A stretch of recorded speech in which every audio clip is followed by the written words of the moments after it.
శ్రీకాంత్ శ్రీకాంత్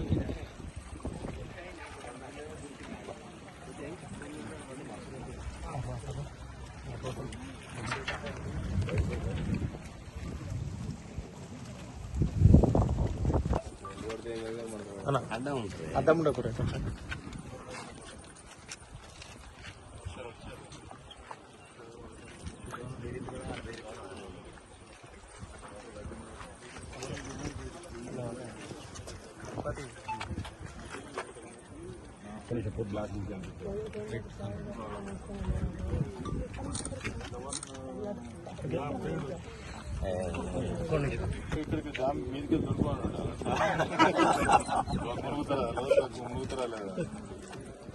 తాడు కట్టి పెడితే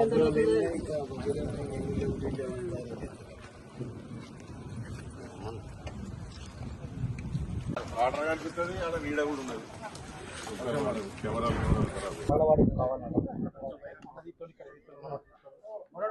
కాపీ చేశారు.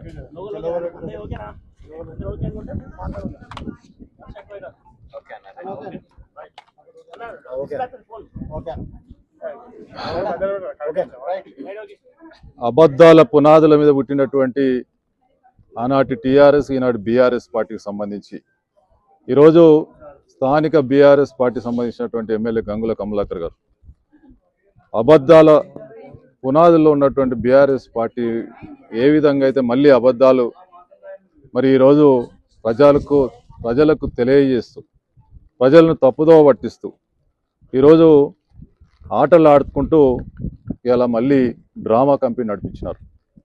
ఒకటే చెప్తా ఉన్నాం, మీ గడీల అబద్ధాలను ఇక బంద్ చేసుకోకపోతే మిమ్మల్ని ఆఖరికి ప్రజలు తరిమి కొట్టే రోజు వస్తుందని చెప్తా ఉన్నాం. మరి 2022 కావచ్చు, 2021 కావచ్చు, 2023 కావచ్చు, ఎవరు అధికారం ఉన్నారా? ఇదే గంగుల కమలాకర్ మంత్రిగా, స్థానిక శాసనసభ్యుడిగా మంత్రిగా ఉన్నాడు. గంగుల కమలాకర్ అన్న, నువ్వు ఎన్ని రోజులు ఇట్లా మోసాలు చేసుకుంటూ ప్రజలను మొబ్బే పెట్టుకుంటూ పబ్బం గడుపుతా అంటే ఇది నడవదు, ఆ రోజులు పోయినాయని చెప్తా ఉన్నాం. మేము అధికారిక రికార్డుని చూపిస్తా ఉన్నాం స్పష్టంగా మీడియా ముందు.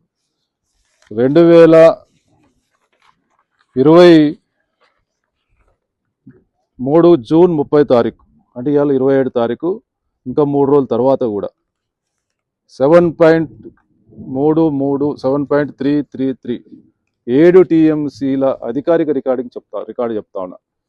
అంటే 2023 ఇదే నెల 30 తారీఖు నాడు 7 టీఎంసీలు మాత్రమే దీంట్లో ఉంది. ఏం మాట్లాడతావు? కేసీఆర్ అధికారంలో ఉన్న రోజులు, అబద్ధాల కేసీఆర్ అధికారంలో ఉన్న రోజులు 15 టీఎంసీలకు ఎన్నడూ తగ్గలేదని చెప్పి మాట్లాడతాం. దీని మీద నేను ఛాలెంజ్ చేస్తున్నా.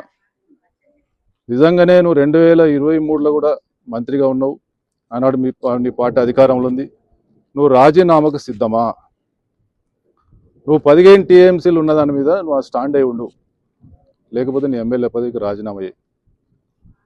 నిజంగానే నేను చెప్పింది అబద్ధం అయితే ఇదే డ్యామ్ కట్ట మీదనే ముక్కు నేలకు రాస్తాను. ఎన్ని రోజులు ఇట్లా అబద్ధాలతో కాలం గడుపుతారని చెప్పి అడుగుతా ఉన్నాం. ఈరోజు ఎలినో ప్రభావం వల్ల ఈ నెలలో మహారాష్ట్రలో కావచ్చు ఎక్కడ కూడా వర్షాలు కొంత ఇబ్బంది ఉంది. అంత మాత్రాన అబద్ధాలు మాట్లాడుతూ 15 టీఎంసీలకు తక్కువ ఎన్నడూ లేదు కేసీఆర్ ముఖ్యమంత్రి ఉన్న రోజులని చెప్పి మాట్లాడి ఇలా ప్రజలు తప్పుదో పట్టిస్తా అంటే ఇక్కడ కూడా చూస్తూ ఊరుకోవడానికి సిద్ధంగా లేరని చెప్పి హెచ్చరిస్తా ఉన్నా. నేను తప్పకుండా మళ్ళీ ఒకసారి ఛాలెంజ్ చేస్తున్నా, నీ మాట మీద కట్టుబడి ఉండు. 15 టీఎంసీలకు తక్కువ ఎన్నడూ లేదు అని చెప్పి నీ మాటకు కట్టుబడి ఉండు, లేకపోతే మేము అబద్ధాల కేసీఆర్ దాన్ని గారడిని మళ్ళీ నడిపిస్తున్నామని చెప్పి ఒప్పుకో. నా ఛాలెంజ్ని స్వీకరిస్తే నువ్వు వెంటనే రాజీనామా, ఒకవేళ కనుక నువ్వు 15 టీఎంసీలు నువ్వు ప్రూఫ్ చేస్తే మళ్ళొకసారి చెప్తున్నా, ఇక్కడనే ముక్కు నేలకు రాస్తా, లేకపోతే నీ ఎమ్మెల్యే పదవికి రాజీనామా చేసి ప్రజలకు క్షమాపణ చెప్పాలని చెప్పి డిమాండ్ చేస్తా ఉన్నా, ఛాలెంజ్ చేస్తా ఉన్నా. ఇష్టం వచ్చినట్టు ఏది పడుతుంది మాట్లాడి ప్రజలను తప్పుదో పట్టిస్తా అంటే ఇక్కడ చూస్తూ ఊరుకోవడానికి లేరు. ఇవాళ ఉన్నటువంటి 5.8 టీఎంసీ మరి కరీంనగర్ ప్రజలకు తాగునీటికి అంటే నెలకు 0.4 టీఎంసీ చొప్పున, అంటే 2 టీఎంసీలు ఇప్పుడు దీనిలో బ్యాలెన్స్ ఉంది. అంటే నెలకు 0.4 టీఎంసీ అంటే కనీసం ఇంకా 4 నెలలు వస్తుంది. 5 నెలలు అనుకున్నా కొంత ఎవాపరేట్ అయినా కూడా 4 నెలలు వస్తుంది. అంటే ఈ 4 నెలలు ఇంకా వర్షాలు పడాయా? 1-2 వర్షాలు పడితే మోయతుమ్మది వాగు కావచ్చు, అదేవిధంగా కరీంనగర్ చుట్టూన్నటువంటి ప్రాంతాల నుంచి వరద వస్తుంది.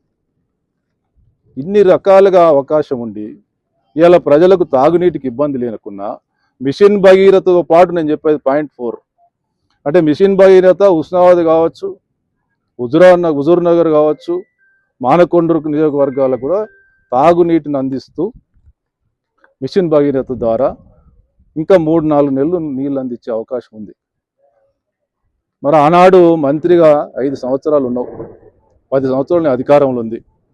ఎన్నడన్నా కరీంనగర్ ప్రజలకు డెడ్ స్టోరేజ్కి కాకుండా 3.8 డెడ్ స్టోరేజ్ కంటే లోపలికి ఉన్నా కూడా నీళ్లు తీసుకుపోయే వసతి నువ్వు ఎన్నడన్నా కల్పించేటువంటి సోయి అన్నది ఉందా మీకు? అదేవిధంగా ఎల్లంపల్లికి కాళేశ్వరం సంబంధించినటువంటి స్టోరేజ్ ఉంటే ఇవాళ మరి నీళ్లు తీసుకొస్తా అని చెప్పి మాట్లాడుతాం. ఇవాళ మీ కమిషన్ల కక్కుర్తి వల్లనే కదా 1,50,000 కోట్ల రూపాయలు వృధా చేసి ఇలా ప్రజలకు అందుబాటులోకి లేకుండా చేసింది మీరే కదా. మీ కమిషన్ల కక్కుర్తి వల్లనే కదా ఇలా ప్రజలు ఇబ్బందులు పడుతూ ఉన్నారు. మరి దాన్ని కప్పుపుచ్చుకొని దానికి ఇంత పూత పెడితే అయిపోతుంది, దానికి ఇంత సిమెంట్ రా తాగి అయిపోతుండే. ఒక ప్రాజెక్టుని రిపేర్ చేయాలంటే దాని అసాధ్యాలు చూసి చేస్తారా, లేకపోతే అటుగానే సిమెంట్ ఊత అవుతుందా? కాబట్టి కమలాకర్ గారు ఈ ప్రజలను తప్పుదో పట్టించే ప్రయత్నం ఇక్కడైనా మానుకో, లేకపోతే మీకు తగిన గుణపాఠం చెప్తారు. ఖచ్చితంగా మీరు ఏ విధంగా అయితే ఇలా ఫుట్బాల్ ఆడినరో రాబోయే రోజుల్లో మిమ్మల్ని ప్రజలే ఫుట్బాల్ ఆడతారు, కబడతారని చెప్పి హెచ్చరిస్తాం.